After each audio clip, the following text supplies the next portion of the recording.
আসসালামু আলাইকুম। Step by step Arduino টিউটোরিয়ালের আরও একটি নতুন পর্বে আপনাদের সকলকে স্বাগতম।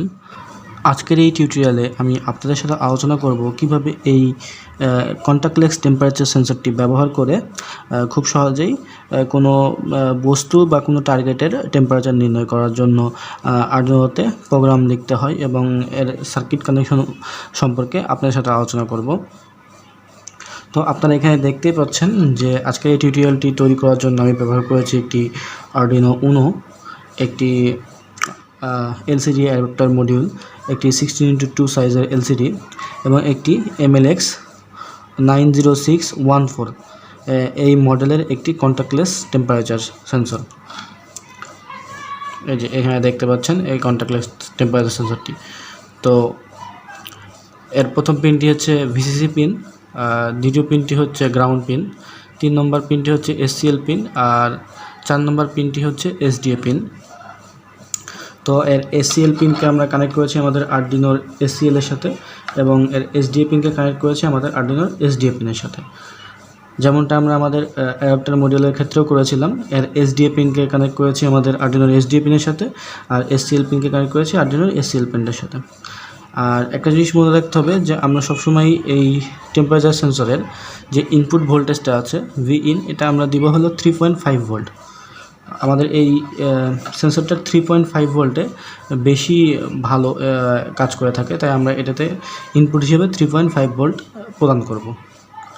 তাহলে চলুন ভিডিওর এই পর্যায়ে এর সার্কিট ডায়াগ্রামটি একবার দেখে নেওয়া যাক।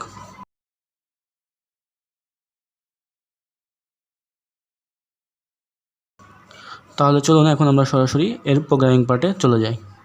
তো আজকের এই টিউটোরিয়ালটি তৈরি করতে আমাদের মোটমাট 3টি লাইব্রেরি ফাইলের দরকার পড়বে।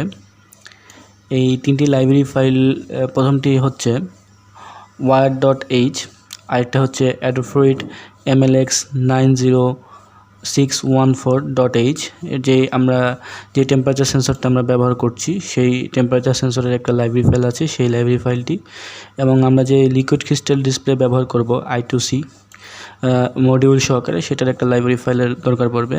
তো আমি এই 3টা লাইব্রেরি ফাইলের লিঙ্কই আপনাদেরকে ডিসক্রিপশন বক্সে দিয়ে দিব, আপনারা চাইলে সেখান থেকে ডাউনলোড করে নিতে পারেন লাইব্রেরি ফাইলগুলো।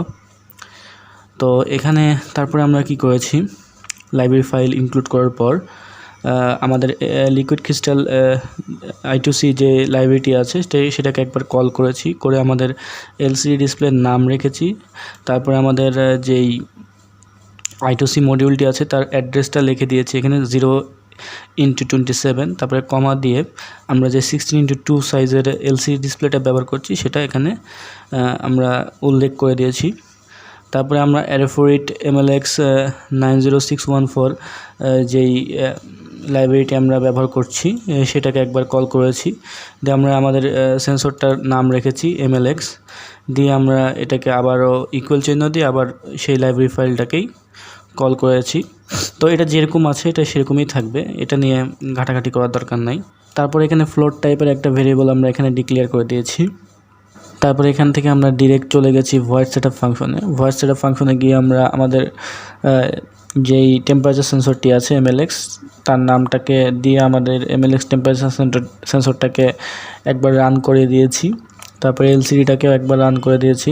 আবার এখানে কি করছি, এলসিডি সেট কার্সার 0,0, অর্থাৎ 0 নম্বর লাইনের 0 নম্বর কলাম থেকে আমরা এই লেখাটা দেখব, এলসিডি প্রিন্ট কন্টাক্টলেস টেম্প। তো এখানে কন্টাক্টলেস টেম্পারেচার সেন্সর আমি লিখতে চেয়েছিলাম, কিন্তু আমার জায়গা সংকলন না থাকার কারণে আমি শুধু এইটুকুন লিখছি, কন্টাক্টলেস টেম্প। তারপরে এখান থেকে আমরা চলে এসেছি ভয়েড লুপ ফাংশনে। ভয়েড লুপ ফাংশনে এসে আমরা যে ফ্লোট টাইপ ভেরিয়েবলটা ডিক্লেয়ার করেছিলাম বডি টেম্প, সেই বডি টেম্পটা ভেরিয়েবলটাকে আমরা লিখেছি, লিখে ইকুয়াল চিহ্ন দিয়েছি, দিয়ে লিখছি MLX ডট, মানে আমরা যেই সেন্সরটা ব্যবহার করছি MLX সেন্সর, এর নামটা লিখেছি MLX। তো MLX dot read object temperature, অর্থাৎ কোনো অবজেক্ট এর টেম্পারেচার নির্ণয়ের জন্য, অর্থাৎ রিড MLX ডট রিড, তারপরে বড় হাতের O দিয়ে অবজেক্ট, তারপর হচ্ছে TEM টেম্প, টেম্পারেচারটা কিসে নির্ণয় করবে, ফ্যারেনহাইটে। তো আমি এখানে লিখছি F। তো MLX dot read object temperature F, তারপরে আমরা এরকম ফার্স্ট ব্র্যাকেট দিয়ে ফার্স্ট ব্র্যাকেট ক্লোজ করে সেমিকোলন দিয়ে ইনস্ট্রাকশন শেষ করেছি এখানে। তারপর আমরা এখানে চলে গেছি এলসিডি ডিসপ্লে ফাংশনে। যেহেতু আমাদের টেম্পারেচার নির্ণয় করাটা শেষ এখন, বডি টেম্পারেচারটা ফারেনহাইট স্কেলে। তারপরে আমরা চলে গেছি এলসিডি সেট কার্সার। তো এলসিডিতে আমরা লেখা দেখাবো 0 নম্বর কলামের 2 নম্বর সারি থেকে, 2 নম্বর লাইন থেকে।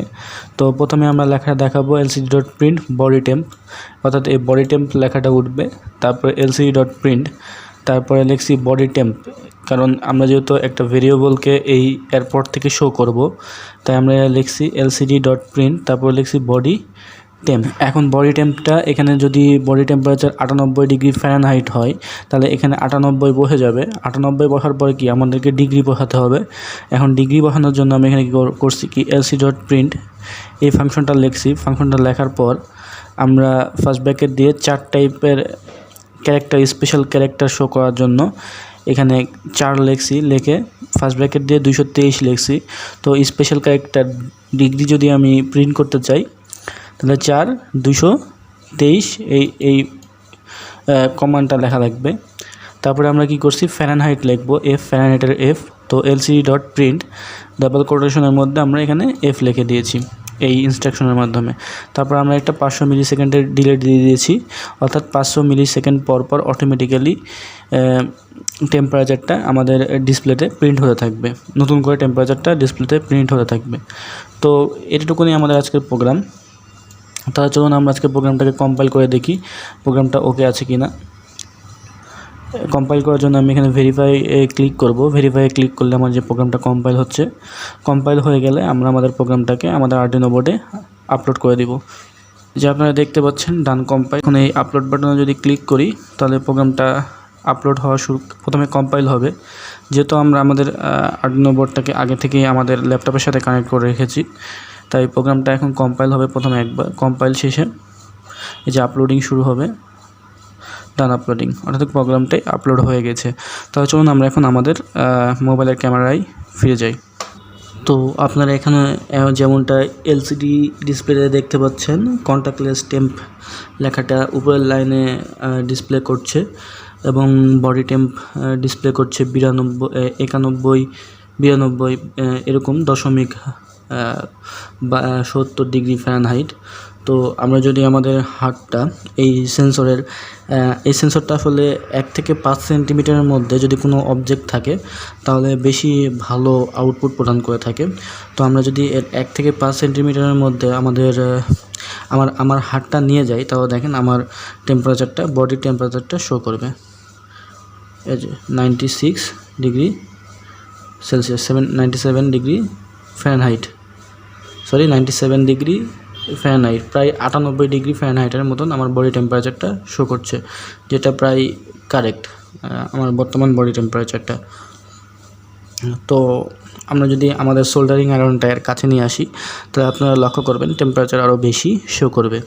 দেখেন এখন যদি আমি আমার যেই সোল্ডারিং আয়রনটি আছে সেটা আমি হিটে দিয়ে রেখেছিলাম, আমি যদি আমার সোল্ডারিং আয়রনটা এর কাছে নিয়ে আসি, দেখেন সঙ্গে সঙ্গে এই যে টেম্পারেচারটা বৃদ্ধি পেয়ে যাচ্ছে। তো আপনারা চাইলে কোল্ড ওয়াটার এর সামনে নিয়ে এসেও দেখতে পারেন, 1 সেন্টিমিটার এরিয়ার মধ্যে দেখবেন টেম্পারেচার হ্রাস পেতে থাকবে। তো আশা করছি আজকের টিউটোরিয়ালটি আপনাদের কাছে ভালো লেগেছে। তো যদি আজকের টিউটোরিয়ালটি আপনাদের কাছে ভালো লেগে থাকে, তাহলে অবশ্যই একটা লাইক দিবেন, আপনাদের বন্ধুদের সাথে শেয়ার করবেন এবং আমার চ্যানেলটি এখন পর্যন্ত সাবস্ক্রাইব না করে থাকলে আমার চ্যানেলটি সাবস্ক্রাইব করবেন। রেগুলার ভিডিও আপডেটের জন্য বেল আইকনটি বাজিয়ে দেবেন। আর আগামী পর্বে ইনশাল্লাহ, যেহেতু এই সেন্সরটি 1 সেন্টিমিটার থেকে 5 সেন্টিমিটারের মধ্যে কোনো অবজেক্ট আসলে বেশি ভালো আউটপুট দেয়, তাই আমরা করব কি, আগামী পর্বে আমাদের যে আল্ট্রাসনিক সেন্সর আছে, সেই আল্ট্রাসনিক সেন্সরটাকে আমরা এই MLX906 সেন্সরের সাথে ইন্টারফেস করব, আরডুইনোর সাথে ইন্টারফেস করব, যাতে যখন আমাদের অবজেক্টটা 1 সেন্টিমিটার থেকে 5 সেন্টিমিটারের মধ্যে আসে, তখনই যেন আমাদের এই টেম্পারেচারের আউটপুটটা মানে আউটপুট বডি টেম্পারেচারটা কিংবা অবজেক্টের টেম্পারেচারটা আমাদের ডিসপ্লেতে প্রিন্ট হয়। তাহলে আজকের টিউটোরিয়ালটি এই পর্যন্ত। আগামী পর্বে আবারও দেখা হচ্ছে। ততদিন পর্যন্ত ভালো থাকবেন, সুস্থ থাকবেন। আল্লাহ হাফেজ।